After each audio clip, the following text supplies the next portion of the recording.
Selamat pagi, salam sejahtera. Nama saya Rafael Felix Sujatin dan sekarang saya akan membentangkan persembahan kreatif yang telah saya hasilkan. Dan tajuk bagi persembahan kreatif saya adalah kesadaran ruang. Baiklah, mari kita teroka dan kita coba fahami apa sebenarnya kesadaran ruang nih. Oke? Kesadaran ruang sebenarnya merujuk kepada penglibatan aspek-aspek seperti lokasi, arah, aras, laluan, dan juga ekstensi. Haha. Sekarang kita tengok apa sebenarnya maksud nih.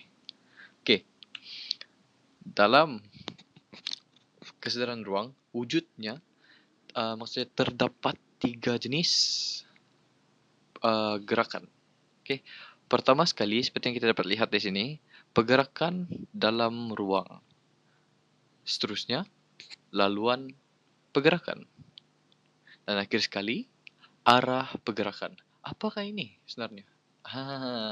Biasanya berkaitan dengan definisi kesadaran ruang. Di sini seperti yang kita dapat lihat di depan, yaitu merujuk kepada arah, laluan, dan aras ataupun lokasi yang kita akan lakukan gerakan tersebut.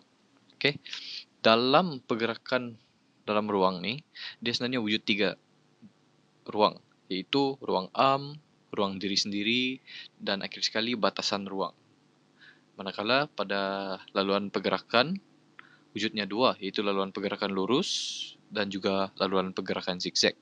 Dan akhir sekali, arah pergerakan adanya yang tinggi dan juga rendah. Mari kita mulakan dengan pergerakan dalam ruang. Oke. Pergerakan dalam ruang ruang pergerakan yang melibatkan seluruh kawasan di mana individu tersebut dia boleh bergerak dan ia sebenarnya merangkumi semua kawasan di dalam sebuah ruang. Okey, contoh di sini sebenarnya saya ambil dari kawasan gelanggang futsal. Okey, di sini kita boleh lihat saya bergerak di seluruh kawasan tersebut. Maka dengan ini saya telah menggunakan seluruh ruang yang wujud. Maka dengan itu kita boleh gelar ini sebagai pergerakan dalam ruang kerana kita boleh bergerak ke semua kawasan yang wujud dalam tempat tersebut. Okey. Seterusnya, pergerakan dalam ruang diri. Ruang yang hanya boleh melibatkan kawasan di sekitar badan seseorang tanpa menggerakkan tapak atau bergerak dari kedudukan asal ia adalah ruang peribadi yang meliputi jarak yang boleh dicapai oleh tangan, kaki atau bahagian badan tanpa perlu bergerak jauh. Seperti yang kita boleh lihat dalam video yang telah saya hasilkan, saya bergerak dengan hanya membuka kaki di sini. Di sini dia sebenarnya merujuk kepada jarak yang boleh dicapai oleh kaki. Tanpa perlu bergerak jauh. Di sini kita nampak pergerakan dalam ruang diri itu bagaimana sebenarnya. Okey. Dan akhir sekali, pergerakan dalam batasan ruang. Okey. Pergerakan dalam batasan ruang ni sebenarnya had ataupun sepadan yang membatasi pergerakan di dalam sesuatu ruang. Kerana batasan ini boleh berupa seperti alangan fizikal, boleh seperti dinding kan? Dinding atau pagar, atau boleh dikatakan kerusi pun boleh.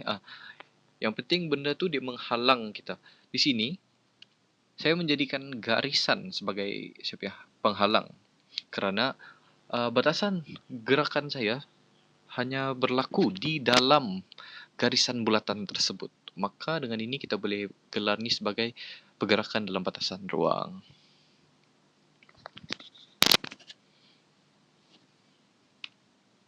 Seterusnya, kita akan bahas dan bincangkan tentang laluan pergerakan. Laluan pergerakan hanya wujud 2 sahaja. Iaitu pertama, laluan pergerakan lurus. Laluan pergerakan dalam satu garisan lurus tanpa sebarang perubahan arah.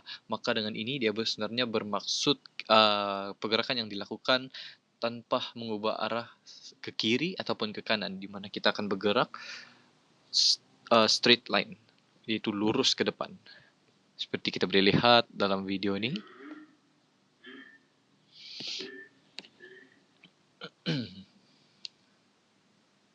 Oke. Seterusnya, laluan pergerakan zigzag.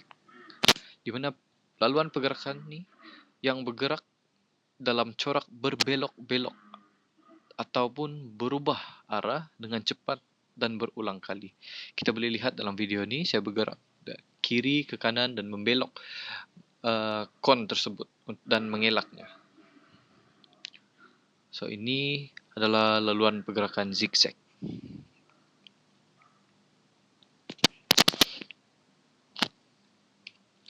Dan akhir sekali, kita akan membincangkan tentang arah pergerakan.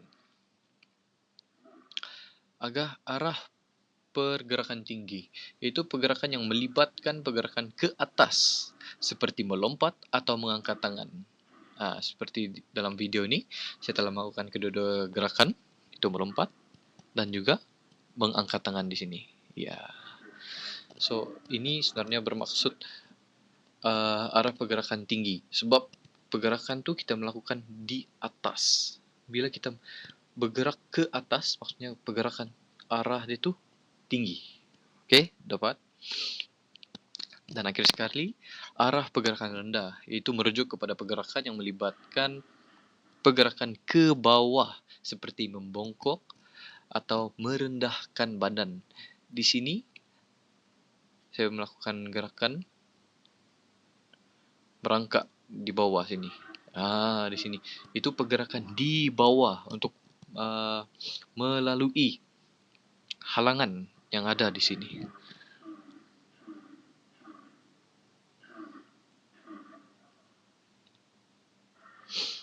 Baiklah, sekian itu saja daripada saya. Terima kasih. Semoga video yang dihasilkan ini bermanfaat.